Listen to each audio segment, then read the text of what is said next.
Hi అండి, welcome to subscribers kitchen. ఈరోజు మన కిచెన్లో కోకోనట్ రైస్ కొబ్బరన్నం చేయబోతున్నామండి. ఈ రెసిపీ మీకు యూట్యూబ్లో ఎక్కడ దొరకకపోవచ్చండి, ఎందుకంటే ఇది మా అమ్మగారి స్టైల్ రెసిపీ. సో ప్రాసెస్లోకి వెళ్ళే ముందు ఛానల్ కొత్తవారైతే తప్పకుండా సబ్స్క్రైబ్ చేసుకుని నన్ను సపోర్ట్ చేయండి. వీడియో నచ్చితే తప్పకుండా లైక్ చేయండి. సో ముందుగా ఒక బౌల్లోకి ఒక 1/2 kg వరకు బాస్మతి రైస్ని తీసుకుంటున్నానండి. వాటర్ వేసుకుని ఒక 2 times కంప్లీట్గా వాష్ చేసుకున్న తర్వాత కొంచెం వాటర్ పోసుకుని ఒక 1/2 hour వరకు మనం రైస్ని నానబెట్టుకోవాలి. ఆ బౌల్ని పక్కన పెడుతున్నాను.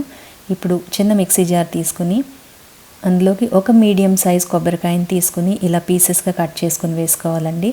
1/2 kg రైస్కి ఒక మీడియం సైజ్ కోకోనట్ మనకి మెజర్మెంట్ అండి. ఆ కొబ్బరి ముక్కలు కూడా మనకి బ్యాక్ సైడ్ ఉంటుంది కదండి, ఆ పింక్ కూడా కంప్లీట్గా తీసేస్తే మనకి పాలు అనేవి చాలా ప్యూర్ వైట్ కలర్లో వస్తాయి. ఇలా ఒక 1 time తీసుకున్న తర్వాత ఈ పల్ప్ని మళ్ళీ సెకండ్ టైం కొంచెం వాటర్ పోసుకుని సెకండ్ టైం మిక్సీ పెట్టుకోవాలి. ఇలా ఒక 2 times వరకు కోకోనట్ మిల్క్ని ఎక్స్ట్రాక్ట్ చేసుకున్న తర్వాత ఆ మిగిలిన పల్ప్ మనకి ఇంకా అవసరం ఉండదండి, పడేయడమే. ఇప్పుడు ఇలా ఎక్స్ట్రాక్ట్ చేసుకున్న పాలని పక్కన పెట్టుకోవాలండి. ఇప్పుడు చిన్న మిక్సీ జార్ తీసుకుని అందులోకి ఒక 1 inch వరకు దాల్చిన చెక్క, ఒక 1 spoon జీడిపప్పు, 2 spoons గసగసాలు, ఒక 10 లవంగాలు, 2 యాలకులు, ఒక 1 spoon కొబ్బరి ముక్కలు, 1 inch అల్లాన్ని కూడా చిన్న పీసెస్గా కట్ చేసుకుని అవి యాడ్ చేసుకుని ఇలా పేస్ట్లా రెడీ చేసుకోవాలండి. కొంచెం రఫ్ పేస్ట్ వస్తుంది. ఇప్పుడు ఇందులోకి కొంచెం వాటర్ యాడ్ చేసుకుని బాగా మెత్తగా ఫైన్ పేస్ట్లా రెడీ అయ్యేలాగా ఇలా రెడీ చేసి పెట్టుకోవాలండి. ఇప్పుడు స్టవ్ మీద కొబ్బరన్నం వేసుకోవడానికి ప్యాన్ పెట్టుకుని ఒక 2 spoons వరకు ఆయిల్ వేయాలండి. ఎందుకంటే మనకి కొబ్బరి అన్నది ఆయిల్ రిలీజ్ చేస్తుంది కదా, సో ఎక్కువ ఆయిల్ బాగోదు. ఇప్పుడు ఇందులోకి ఒక ఉల్లిపాయ చీరికలుగా కట్ చేసుకుని అవి, వెల్లుల్లి రేకలు కూడా పొట్టు తీసేసి అవి వేసుకోవాలండి. టేస్ట్ చాలా బాగుంటాయి. ఒక 2 spoons వరకు జీడిపప్పు, పచ్చిమిర్చి ఇలా ఘాట్లలో పెట్టుకుని అవి ఒక 7 వేసుకోవాలండి. ఇప్పుడు ఇందులోకి ఒక 1 spoon వరకు గ్రీన్ పీస్, 2 spoons క్యారెట్ సన్నగా కట్ చేసుకున్న పీసెస్, కొంచెం కరివేపాకు, ఒక 5 లవంగాలు, 2 యాలకులు, ఒక చిన్న ఇంచు దాల్చిన చెక్క వేసుకుని ఒక్కసారి ఫ్రై చేసుకోవాలండి. మరీ బ్రౌన్ కలర్ వచ్చేలా అస్సలు ఫ్రై చేయకూడదు, జస్ట్ తెల్లగానే ఉండాలి. ఇప్పుడు ఇందులోకి ఆల్రెడీ మనం ఫైన్ పేస్ట్లా రెడీ చేసి పెట్టుకున్నాం కదండి, ఆ పేస్ట్ కూడా యాడ్ చేసి ఒకసారి లైట్గా ఫ్రై చేసుకోవాలి. ఇప్పుడు దీనికి సరిపడినంత ఉప్పును కూడా యాడ్ చేసుకుని ఒక 1/2 spoon వరకు ధనియా జీరా పౌడర్ని యాడ్ చేసుకుని అంతా బాగా మిక్స్ చేసుకుని ఫ్రై చేసుకోవాలండి. ఈ ఫ్రైయింగ్ కూడా మరీ ఎక్కువ చేయకూడదు, జస్ట్ కొంచెం వేగితే సరిపోతుంది.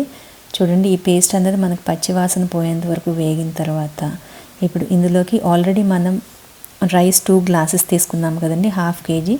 సో 4 glasses వరకు వాటర్ని పోసుకోవాలి. నాకు ఇక్కడ కొబ్బరి పాలు ఒక 3 glasses వచ్చేయండి. సో ఇంకొక గ్లాస్ వాటర్ పోసుకున్నాను. సో 2 glasses బియ్యానికి మొత్తం కొబ్బరి పాలతో కలిపి 4 glasses వేసామండి. ఇప్పుడు అంతా బాగా మిక్స్ చేసుకొని ఉప్పు సరిపోయిందో లేదో ఒకసారి చూసుకుని, సరిపోకపోతే కొంచెం వేసుకొని మూత పెట్టుకుని ఈ వాటర్ బాయిల్ అయ్యేంత వరకు కుక్ చేసుకోవాలండి. చూడండి, ఎసరు కూడా బాగా మరుగుతుంది కదా. ఇప్పుడు ఈ స్టేజ్లో ఒక టొమాటోని మనం మీడియం సైజ్ పీసెస్గా కట్ చేసుకుని యాడ్ చేసుకోవాలి. మరీ చిన్న పీసెస్ అయితే వద్దండి, మీడియం సైజ్ పీసెసే. ఇప్పుడు ఇందులోకి బాస్మతి రైస్ని కూడా వాటర్ కంప్లీట్గా డ్రైన్ చేసేసి యాడ్ చేసుకుని ఒకసారి బాగా మిక్స్ చేసుకుని కొంచెం కొత్తిమీరని స్ప్రింకిల్ చేసుకుని మూత పెట్టుకుని హై ఫ్లేమ్లో ఒక 10 minutes మనం కుక్ చేసుకోవాలండి.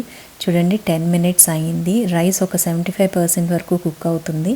వాటర్ క్వాంటిటీ కొంచెమే ఉంది కదండి. ఇప్పుడు మీడియం ఫ్లేమ్ పెట్టుకుని మూత పెట్టుకుని మరొక 10 నిమిషాలు మనం కుక్ చేసుకోవాలి. చూడండి, 10 minutes తర్వాత రైస్ బాగా కుక్ అయింది కదా. రైస్ కూడా పొడిలాడుతూ చాలా బాగా వచ్చిందండి. ఇప్పుడు ఈ స్టేజ్లో స్టవ్ ఆఫ్ చేసుకుని మూత పెట్టుకుని ఒక 10 minutes స్టవ్ మీద మనం అలానే ఉంచేసుకోవాలి. సర్వ్ చేసుకున్నప్పుడు పైన కొంచెం ఫ్రై చేసిన జీడిపప్పు, కొంచెం కొత్తిమీరని స్ప్రింకిల్ చేసుకుని సర్వ్ చేస్తే టేస్ట్ అయితే చాలా బాగుంటుందండి. ఈ కోకోనట్ రైస్ మనకి చికెన్ గ్రేవీ కర్రీతో కాంబినేషన్ చాలా బాగుంటుంది. వెజిటేరియన్స్ అయితే ఆలూ కుర్మాతో బాగుంటుందండి.